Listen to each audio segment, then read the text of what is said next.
വോട്ടെണ്ണൽ പൂർത്തിയാകാനും ജനവിധി വരാനും ഇനിയും സമയമേറെ ബാക്കിയുണ്ടെങ്കിലും UDFിൽ മുഖ്യമന്ത്രി കസേരയെ ചൊല്ലിയുള്ള കടിപിടി ഇതിനോടകം തന്നെ തെരുവിലേക്ക് എത്തിക്കഴിഞ്ഞിരിക്കുന്നു.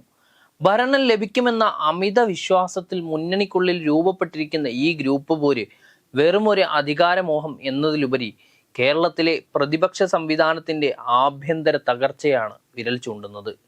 KC വേണുഗോപാൽ, VD സതീശൻ, രമേശ് ചെന്നിത്തല എന്നിവർക്കിടയിൽ രൂപപ്പെട്ടിരിക്കുന്ന ത്രികോണ മത്സരം ഇന്ന് ഐക്യ ജനാധിപത്യ മുന്നണിയെ ഒരു രാഷ്ട്രീയ സർക്കസാക്കി മാറ്റിയിരിക്കുകയാണ്. സാധാരണയായി തെരഞ്ഞെടുപ്പിന് ശേഷം മാത്രം ചർച്ചയാവാറുള്ള മുഖ്യമന്ത്രി പദം ഇക്കുറി പ്രചാരണ ഘട്ടത്തിന്റെ ആദ്യഘട്ടം മുതൽ തന്നെ UDFിൽ വിവാദങ്ങൾക്ക് തിരികൊളുത്തിയിട്ടുണ്ടായിരുന്നു. ഹൈക്കമാൻഡ് നോമിനിയായി KC വേണുഗോപാൽ എത്തുമ്പോൾ നിയമസഭയിലെ പോരാട്ട വീര്യം ഉയർത്തിക്കാട്ടിയ VD സതീശനും മുതിർന്ന നേതാവെന്ന പരിഗണനയിൽ രമേശ് ചെന്നിത്തലയും തങ്ങളുടെ അവകാശവാദങ്ങൾ ഉറപ്പിച്ചു കഴിഞ്ഞു. മുൻപ് ഗ്രൂപ്പ് സമവാക്യങ്ങൾക്കനുസരിച്ച് കാര്യങ്ങൾ നീങ്ങിയിരുന്നെങ്കിൽ ഇന്ന് സ്ഥിതി ആകെ മാറി. ഓരോ നേതാക്കൾക്കും തങ്ങളുടെ പ്രതിച്ഛായ വർദ്ധിപ്പിക്കാൻ സ്വന്തമായി PR ഏജൻസികളെയും സോഷ്യൽ മീഡിയ വിങ്ങുകളെയും ഏൽപ്പിച്ചിരിക്കുകയാണ്. കേരളത്തിന്റെ ചരിത്രത്തിൽ ആദ്യമായാണ് ഒരേ പാർട്ടിയിലെ 3 നേതാക്കൾ തങ്ങൾക്ക് വേണ്ടി പുസ്തകങ്ങളും റാപ്പ് ഗാനങ്ങളും പോഡ്കാസ്റ്റുകളും പുറത്തിറങ്ങി ജനശ്രദ്ധ ആകർഷിക്കാൻ മത്സരിക്കുന്നത്. ഈ ഡിജിറ്റൽ യുദ്ധം താഴെത്തട്ടിലുള്ള പ്രവർത്തകരെ പോലും ആശയക്കുഴപ്പത്തിൽ ആഴ്ത്തിയിരിക്കുകയാണ്. എന്നാൽ ഈ ചേരിപ്പോരിനിടയിൽ ഏറ്റവും വലിയ പ്രഹരമായി മാറുന്നത് മുസ്ലിം ലീഗിന്റെ നിലപാടാണ്. UDFിലെ ഏറ്റവും വലിയ രണ്ടാമത്തെ കക്ഷി എന്ന നിലയിൽ തങ്ങൾക്ക് ഇത്തവണ അർഹമായിട്ടുള്ള പരിഗണന ലഭിക്കണമെന്ന വാശിയിലാണ് ലീഗ്. ഒരു പടി കൂടി കടന്ന് മുഖ്യമന്ത്രി പദത്തിന് മേൽ ലീഗ് കണ്ണുവെക്കുന്നു എന്നത് കോൺഗ്രസിനെ സംബന്ധിച്ചിടത്തോളം നിലനിൽപ്പിന്റെ തന്നെ പ്രശ്നമാണ്.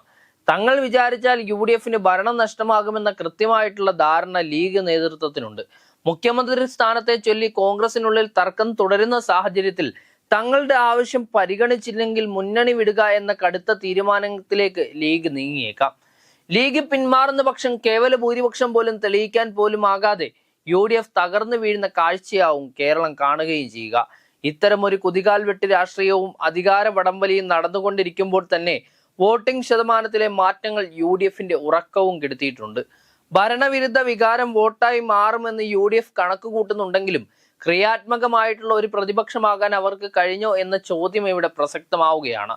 പ്രത്യേകിച്ച് ഇത്തവണ സ്ത്രീ വോട്ടർമാരുടെ എണ്ണത്തിലുണ്ടായ വലിയ വർധനവ് ഇടതു മുന്നണിക്ക് അനുകൂലമാകാനാണ് സാധ്യതയെന്ന് രാഷ്ട്രീയ നിരീക്ഷകർ വിലയിരുത്തുകയാണ്. സ്ത്രീക്ഷേമ പദ്ധതികളും സാമൂഹിക സുരക്ഷാ പെൻഷനുകളും താഴെ തട്ടിലുള്ള ജനങ്ങളിൽ ഉണ്ടാക്കിയ സ്വാധീനം വോട്ടായി മാറിയാൽ UDFിന്റെ കണക്കുകൂട്ടലുകൾ അപ്പാടെ തെറ്റും. സർക്കാരിനെതിരെ വ്യക്തിഹത്യകളും ആരോപണങ്ങളും ഉന്നയിച്ച് സമയം കളയുന്നതിനിടയിൽ സ്വന്തം പാളയത്തിലെ പടലപ്പിണക്കങ്ങൾ പരിഹരിക്കാൻ UDF നേതൃത്വത്തിന് ഇതുവരെ കഴിഞ്ഞിട്ടില്ല. മുഖ്യമന്ത്രി പദത്തിനായി നേതാക്കൾ തമ്മിൽ പരസ്യമായി പോരടിക്കുമ്പോൾ സാധാരണ വോട്ടർമാർക്ക് മുന്നിലുള്ള വിശ്വാസം നഷ്ടപ്പെടുകയാണ്. ആര് ഭരിക്കണം എന്നതിനേക്കാൾ ഉപരി ആര് മുഖ്യമന്ത്രിയാകണം എന്ന ചിന്തയാണ് UDF നേതാക്കളെ നയിച്ചുകൊണ്ടിരിക്കുന്നത്. PR വർക്കുകൾ കൊണ്ട് നിർമ്മിച്ചെടുത്ത ജനപ്രീതി വോട്ടായി മാറില്ലെന്ന സത്യം തിരിച്ചറിയാൻ അവർ ഇനിയും വൈകിയിരിക്കുകയാണ്. വികസന തുടർച്ച ആഗ്രഹിക്കുന്ന ഒരു വിഭാഗം ജനങ്ങൾ ഭരണപക്ഷത്തെ വിശ്വസിക്കുമ്പോൾ അധികാരത്തിന് വേണ്ടി ഗ്രൂപ്പ് മാറ്റങ്ങൾ നടത്തുന്ന UDF നേതാക്കൾ സ്വന്തം ശവക്കുഴി തോണ്ടുകയാണ്.